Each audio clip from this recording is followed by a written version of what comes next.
The Storyteller by Saki. It was a hot afternoon, and the railway carriage was correspondingly sultry, and the next stop was at Templecombe, nearly an hour ahead. The occupants of the carriage were a small girl, a smaller girl, and a small boy. An aunt belonging to the children occupied one corner seat, and the further corner seat on the opposite side was occupied by a bachelor, who was a stranger to their party, but the small girls and the small boy emphatically occupied the compartment. Both the aunt and the children were conversational in a limited, persistent way, reminding one of the attentions of a housefly that refused to be discouraged. Most of the aunt's remarks seemed to begin with "don't," and nearly all of the children's remarks began with "why." The bachelor said nothing, out loud. "Don't, Cyril, don't!" exclaimed the aunt, as the small boy began smacking the cushions of the seat, producing a cloud of dust at each blow. "Come and look out of the window," she added. The child moved reluctantly to the window. "Why are those sheep being driven out of that field?" he asked. "I expect they are being driven to another field where there is more grass," said the aunt weakly. "But there is lots of grass in that field," protested the boy. "There's nothing else but grass there. Aunt, there's lots of grass in that field." "Perhaps the grass in the other field is better," suggested the aunt fatuously. "Why is it better?" came the swift, inevitable question. "Oh, look at those cows!" exclaimed the aunt. Nearly every field along the line had contained cows or bullocks, but she spoke as though she were drawing attention to a rarity. "Why is the grass in the other field better?" persisted Cyril. The frown on the bachelor's face was deepening to a scowl. He was a hard, unsympathetic man, the aunt decided in her mind. She was utterly unable to come to any satisfactory decision about the grass in the other field. The smaller girl created a diversion by beginning to recite "On the Road to Mandalay." She only knew the first line, but she put her limited knowledge to the fullest possible use. She repeated the line over and over again in a dreamy but resolute and very audible voice. It seemed to the bachelor as though someone had had a bet with her that she could not repeat the line aloud 2,000 times without stopping. Whoever it was who had made the wager was likely to lose his bet. "Come over here and listen to a story," said the aunt, when the bachelor had looked twice at her and once at the communication cord. The children moved listlessly towards the aunt's end of the carriage. Evidently her reputation as a storyteller did not rank high in their estimation.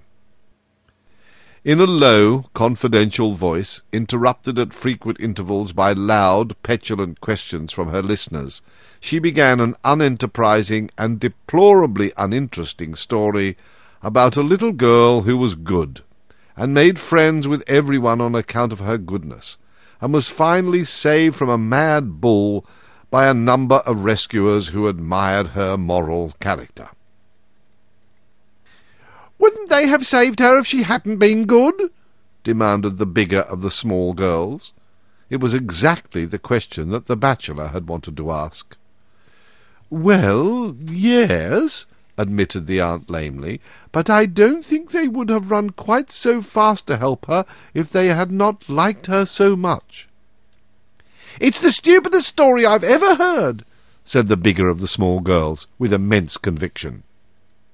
"I didn't listen after the first bit, it was so stupid," said Cyril. The smaller girl made no actual comment on the story, but she had long ago recommenced a murmured repetition of her favourite line. "You don't seem to be a success as a storyteller," said the bachelor suddenly from his corner. The aunt bristled in instant defence of this unexpected attack. "It's a very difficult thing to tell stories that children can both understand and appreciate," she said stiffly. "I don't agree with you," said the bachelor. "Perhaps you would like to tell them a story," was the aunt's retort. "Tell us a story," demanded the bigger of the small girls. "Once upon a time," began the bachelor, "there was a little girl called Bertha, who was extraordinarily good." The children's momentarily aroused interest began at once to flicker. All stories seemed dreadfully alike, no matter who told them. She did all that she was told. She was always truthful. She kept her clothes clean, ate milk puddings as though they were jam tarts, learned her lessons perfectly, and was polite in her manners. "Was she pretty?" asked the bigger of the small girls. "Not as pretty as any of you," said the bachelor, "but she was horribly good." There was a wave of reaction in favour of the story. The word horrible in connection with goodness was a novelty that commended itself. It seemed to introduce a ring of truth that was absent from the aunt's tales of infant life. "She was so good," continued the bachelor, "that she won several medals for goodness, which she always wore pinned onto her dress. There was a medal for obedience, another medal for punctuality, and a third for good behaviour. They were large metal medals, and they clicked against one another as she walked. No other child in the town where she lived had as many as 3 medals, so everybody knew that she must be an extra good child." "Horribly good," quoted Cyril. "Everybody talked about her goodness, and the prince of the country got to hear about it, and he said that as she was so very good, she might be allowed once a week to walk in his park, which was just outside the town. It was a beautiful park, and no children were ever allowed in it, so it was a great honour for Bertha to be allowed to go there." "Were there any sheep in the park?" demanded Cyril. "No," said the bachelor, "there were no sheep." "Why weren't there any sheep?" came the inevitable question arising out of that answer. The aunt permitted herself a smile which might almost have been described as a grin. "There were no sheep in the park," said the bachelor, "because the prince's mother had once had a dream that her son would either be killed by a sheep or else by a clock falling on him. For that reason the prince never kept a sheep in his park or a clock in his palace." The aunt suppressed a gasp of admiration. "Was the prince killed by a sheep or by a clock?"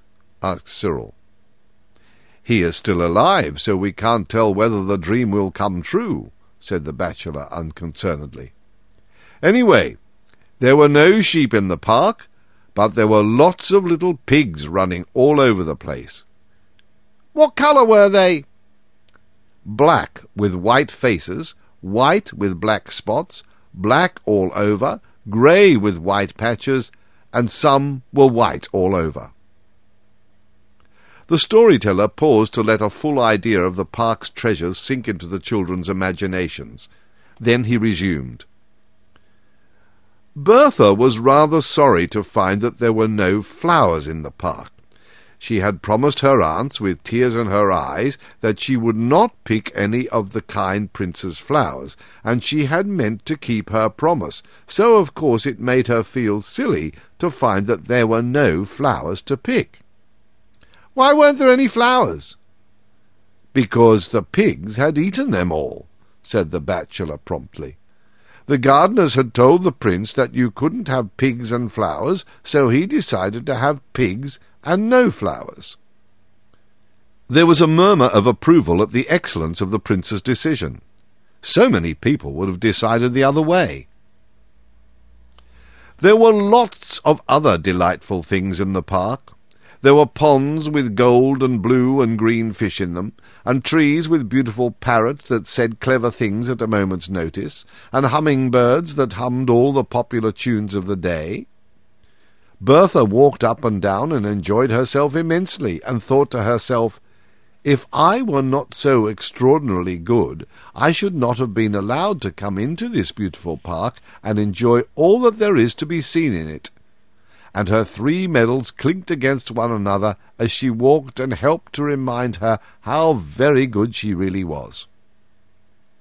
Just then an enormous wolf came prowling into the park to see if it could catch a fat little pig for its supper. "What colour was it?" asked the children, amid an immediate quickening of interest.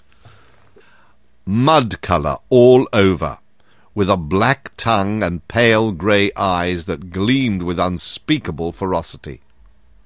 The first thing that it saw in the park was Bertha. Her pinafore was so spotlessly white and clean that it could be seen from a great distance. Bertha saw the wolf, and saw that it was stealing towards her, and she began to wish that she had never been allowed to come into the park. She ran as hard as she could, and the wolf came after her with huge leaps and bounds. She managed to reach a shrubbery of myrtle bushes, and she hid herself in one of the thickest of the bushes. The wolf came sniffing among the branches, its black tongue lolling out of its mouth, and its pale grey eyes glaring with rage. Bertha was terribly frightened, and thought to herself, "If I had not been so extraordinarily good, I should have been safe in the town at this moment." However, the scent of the myrtle was so strong that the wolf could not sniff out where Bertha was hiding, and the bushes were so thick that he might have hunted about in them quite a long time without catching sight of her. So he thought he might as well go off and catch a little pig instead. Bertha was trembling very much at having the wolf prowling and sniffing so near her, and as she trembled, a medal for obedience clinked against the medals for good conduct and punctuality. The wolf was just moving away when he heard the sound of the medals clinking, and stopped to listen. They clinked again in a bush quite near him. He dashed into the bush, his pale grey eyes gleaming with ferocity and triumph, and dragged Bertha out and devoured her to the last morsel. All that was left of her were her shoes, bits of clothing, and the 3 medals for goodness. "Were any of the little pigs killed?" "No, they all escaped." "The story began badly," said the smaller of the small girls, "but it had a beautiful ending." "It is the most beautiful story that I ever heard," said the bigger of the small girls with immense decision. "It is the only beautiful story I've ever heard," said Cyril. A dissentient opinion came from the aunt. "A most improper story to tell young children. You have undermined the effect of years of careful teaching." "At any rate," said the bachelor, collecting his belongings preparatory to leaving the carriage, "I kept them quiet for 10 minutes, which was more than you were able to do."